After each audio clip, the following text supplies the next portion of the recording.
राधे राधे। मैंने पिछली क्लास में आप लोगों को सर्वनाम के बारे में बताया था कि सर्वनाम का कहाँ पे प्रयोग किया जाता है। संज्ञा के स्थान पर प्रयोग किया जाता है कि संज्ञा का बार बार प्रयोग ना हो, जिससे थोड़ा शब्द अजीब लगता है, उसको रोकने के लिए हम सर्वनाम का प्रयोग करते हैं। हमने सर्वनाम के भेद बताए थे कि सर्वनाम के 6 भेद होते हैं। उसमें हमने पुरुषवाचक सर्वनाम और निश्चयवाचक सर्वनाम के बारे में पढ़ा है कि पुरुषवाचक सर्वनाम और निश्चयवाचक सर्वनाम क्या होता है और उनके दोनों के बारे में, अंतर के बारे में भी जाना है। आज हम जानेंगे कि अनिश्चयवाचक सर्वनाम क्या है। जिस सर्वनाम में किसी निश्चित व्यक्ति या पदार्थ का बोध नहीं होता है उसे ही क्या कहते हैं? अनिश्चयवाचक सर्वनाम कहते हैं।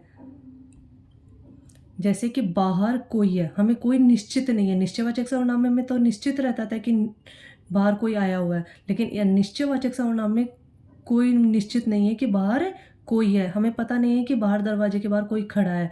हम जब गेट खोलेंगे या दरवाज़ा खोलेंगे तभी ही हमें पता लगेगा कि बाहर कोई कौन खड़ा है। तो जब निश्चित हो जाता है तो निश्चयवाचक है, और जब तक अनिश्चय ही रहता है तो बाहर कोई क्या आ रहा है, इसमें कोई। वैसे ही मुझे कुछ नहीं मिला, मुझे कुछ नहीं मिला। किसी ने मुझे फ़ोन किया, पता नहीं कौन था। हमें पता नहीं है ना कौन था। फ़ोन किया है लेकिन हमें अभी तक पता नहीं लगा था कि कौन था। कोई दरवाज़ा बजाकर चला गया, हमारे दरवाज़ा की कोई बेल बजाकर चला गया, हमें पता ही नहीं चला कि कौन है। हमें अभी तक निश्चित नहीं है कि कौन है। तो ये कौन सा सर्वनाम होता है? निश्चयवाचक सर्वनाम होता है। सरल शब्दों में कहे तो ऊपर दिए गए वाक्यों में किसी व्यक्ति वस्तु के बारे में निश्चित नहीं है। कौन है, क्या लिया है, किसने फ़ोन किया आदि, यह निश्चयवाचक सर्वनाम के उदाहरण हैं। जैसे कि कोई, कुछ, किसी आदि के सर्वनाम शब्द आने पर ज़्यादातर अनिश्चयवाचक सर्वनाम ही होता है। अब आते हैं संबंधवाचक सर्वनाम में। संबंधवाचक सर्वनाम क्या है? संज्ञा के स्थान पर जिन दो सर्वनाम शब्दों से संबंध का भाव प्रकट होता है, किससे संबंध का भाव प्रकट होता है, उसे ही क्या कहते हैं? संबंधवाचक सर्वनाम कहते हैं। जैसे कि तुमने जो कार मांगी वही यह वही कार है। तुमने जो कार मांगी, इसका संबंध किससे है? यह वही कार है। तुम जैसा बोलोगे वैसा ही करोगे, इसका संबंध किससे है? वैसा, जैसे कि जो बीज बोओगे वैसा ही पाओगे, जो जैसा करेगा वैसा ही भरेगा आदि कई उदाहरण है। उसके आधार पर अब आते हैं हम प्रश्नवाचक सर्वनाम में। प्रश्नवाचक सर्वनाम क्या है? प्रश्न, जैसे कि हम किसी से प्रश्न कर रहे हैं, तुम कौन हो, तुम्हें क्या चाहिए, जिसमें भी प्रश्न लग जाता है वह क्या होता है? प्रश्नवाचक सर्वनाम होता है। सर्वनाम शब्दों में किसी पर्सन का बोध होता है, उसे ही क्या कहते हैं? हम प्रश्नवाचक सर्वनाम कहते हैं। जैसे कि तुम कौन हो, हमें प्रश्न कर रहे हैं कि तुम कौन हो, हमें पता नहीं है ना अभी तक कौन हो। वैसे ही तुम्हें क्या चाहिए, उसको क्या चाहिए, हम प्रश्न कर रहे हैं उससे। तुम यहाँ कब आई, तुम यहाँ कब आई, वहाँ कौन गिरा था, यहाँ क्या रखा था।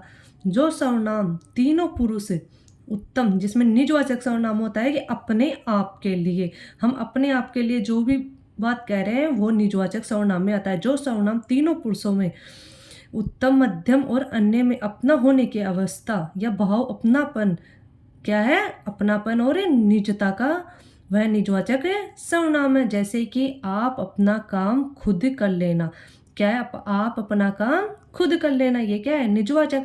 मैं अकेला ही घर साफ कर लूँगा, ये क्या है? मैं निजवाचक सर्वनाम। वह स्वयं स्कूटी से चली जाती है, स्वयं क्या है? निजवाचक सर्वनाम। सर्वनाम का प्रयोग क्यों किया जाता है? सर्वनाम का प्रयोग भाषा को सरल और संक्षिप्त, प्रभावशाली बनाने के लिए किया जाता है कि यह बार बार संज्ञा का प्रयोग होने से, हमने पहले बताया था कि बार बार संज्ञा का प्रयोग होने से बचाता है। जैसा कि मैंने आप लोगों को सर्वनाम के बारे में बता चुके हैं कि, और सर्वनाम को सही ढंग से और सरल शब्दों में समझाने के लिए मैं आपके लिए कुछ प्रश्न लेकर आई हूँ, जिससे कि आपको सर्वनाम अच्छे ढंग से समझ में आ जाएगा। जैसे कि इनमें से किस वाक्य में निजवाचक सर्वनाम का प्रयोग हुआ है? अब निजवाचक सर्वनाम क्या होता है? हमने पहले बताया हुआ था कि आप, जिसमें भी आप आएगा, स्वयं के लिए आएगा, वही है। जैसे कि वह आप खा लेता है, वह क्या खा लेता है? आप क्या क्या खाते हैं, इसमें तो प्रश्नवाचक चिन्ह हुआ। आजकल आप कहाँ रहते हैं, इसमें भी हम किसी और के लिए कह रहे हैं तो इसमें भी वो हुआ पुरुषवाचक सर्वनाम। इनमें से कोई नहीं, तो इसमें क्या होता है? आप। क्या हो रहा है, आप, तो पर्सन क्या, आंसर क्या आएगा, ए, वह आप खा ले। वैसे ही दूसरा पर्सन देख लो, मैं आप चला जाऊंगा, इस वाक्य में आप आ रहा है, तो आप मैंने पहले बताया हुआ है किस में आता है, जब अपने लिए कहते हैं तो उसमें क्या आता है, निजवाचक सर्वनाम आता है, ओ सॉरी, निश्चयवाचक सर्वनाम में निजवाचक सर्वनाम आता है। आप कहाँ जा रहे थे, इस वाक्य में भी आप क्या है, इसमें क्या आ रहा है, आप क्या है, आप कहाँ जा रहे थे, तो आप क्या है, इसमें आप कहाँ जा रहे थे, हम किसी दूसरे के लिए कह रहे हैं तो इसमें क्या आ जाएगा, पुरुषवाचक सर्वनाम आ जाएगा। और अपने लिए कहते तो क्या आता, निजवाचक सर्वनाम। इन वाक्यों में किस वाक्य में वह प्रयोग संबंधवाचक के रूप में हुआ है, जिसमें संबंध है, वह घर पर ही रहकर अपना परिवार चला रहा है, वह घर पर ही रहकर, वह घोड़ा है जो बहुत तेज दौड़ता है, वह पता नहीं क्या करना चाहता है, ये क्या होता है, पर्सनवाचक। जो मेहनत करेगा वह सफल होगा, इसका संबंध जो मेहनत करेगा, इसका संबंध जो मेहनत करेगा वह सफल होगा, तो क्या आंसर आएगा, संबंध वाचक सर्वनाम में क्या आएगा, डी। इसका किससे संबंध है, डी से। नमस्ते।